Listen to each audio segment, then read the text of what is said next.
Selamat datang kembali di channel Robinstat.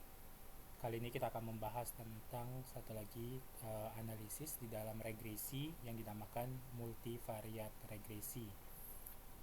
Nah, di dalam multivariat regresi ini terdapat lebih dari dua variabel dependen, di mana kita melakukan run secara sekaligus. Jadi dua variabel dependen ini dipengaruhi oleh variabel independen yang sama. Ya, misalkan variabel dependennya adalah IPM dan Gini rasio atau IPM dan kemiskinan. Ya. Nah, dengan syarat kedua variabel dependen ini harus berdistribusi multivariat normal. Kemudian yang kedua, bahwa kedua variabel independen ini memiliki korelasi, memiliki hubungan. Sebelum lebih lanjut untuk membahas tentang multivariat, bagaimana cara merun multivariat multivariat regresi, para sahabat diminta untuk like, komen, dan subscribe. Ya, kita langsung saja ke contohnya. Kita ambil datanya, file open, misalkan kita ambil data untuk data regresi ya, data regresi sini.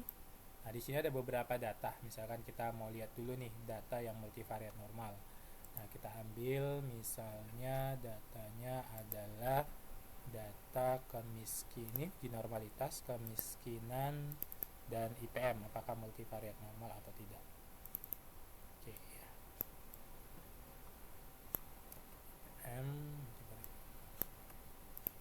Oke, ternyata tidak ya. Kita coba dengan misalkan IPM dengan Gini rasio.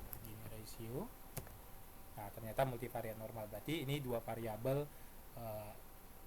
dependennya. Nah, sekarang kita ingin mengetahui apakah misalkan variabel independennya itu adalah tingkat pengangguran dan kemiskinan mempengaruhi sekaligus terhadap IPM dan Gini rasio.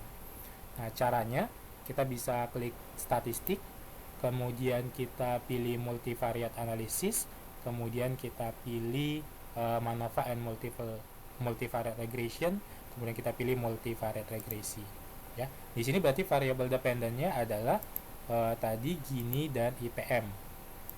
Nah, dipengaruhi oleh misalkan adalah kemiskinan dan tingkat pengangguran. Jadi kemiskinan dan tingkat pengangguran mempengaruhi Gini, kemiskinan dan tingkat pengangguran juga mempengaruhi IPM secara sekaligus. Jadi tidak perlu kita run dua kali, miskin TPT Gini, miskin TPT IPM. Jadi misalkan kita punya lagi nih banyak variabel lainnya, misalkan pertumbuhan ekonomi gitu ya, secara sekaligus saja. Nah, tinggal kita okekan.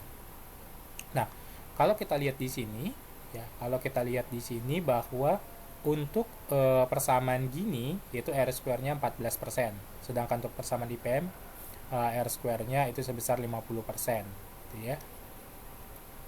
Kemudian kalau kita lihat variabel yang mempengaruhi Gini itu hanya kemiskinan, ya positif. Berarti peningkatan kemiskinan akan meningkatkan ketimpangan Gini rasio. Nah, kalau kita lihat TPT di sini dia tidak signifikan. Nah, kalau IPM yang mempengaruhi adalah kemiskinan. Nah, pengaruhnya negatif, artinya peningkatan kemiskinan akan menurunkan tingkat kualitas sumber daya manusianya atau menurunkan IPM-nya. Sementara tingkat pengangguran belum signifikan untuk alfa 5%, tapi kalau alfa 10% dia signifikan. Nah, jadi kalau kita memiliki persamaan yang multivariat, ya, variabel dependennya lebih dari satu, ya, dan variabel independennya yang mempengaruhinya sama, itu kita bisa menggunakan multivariate regresi. Tetapi nanti kalau misalkan terjadi hubungan bolak-balik, misalkan ternyata Gini juga dipengaruhi oleh IPM gitu ya, di sini ada IPM atau di sini IPM ada Gini, baru kita masuk namanya ke persamaan simultan atau persamaan endogenitas. Nah, untuk persamaan endogenitas nanti akan kita bahas untuk video selanjutnya. Terima kasih atas perhatiannya. Sampai ketemu di video-video berikutnya.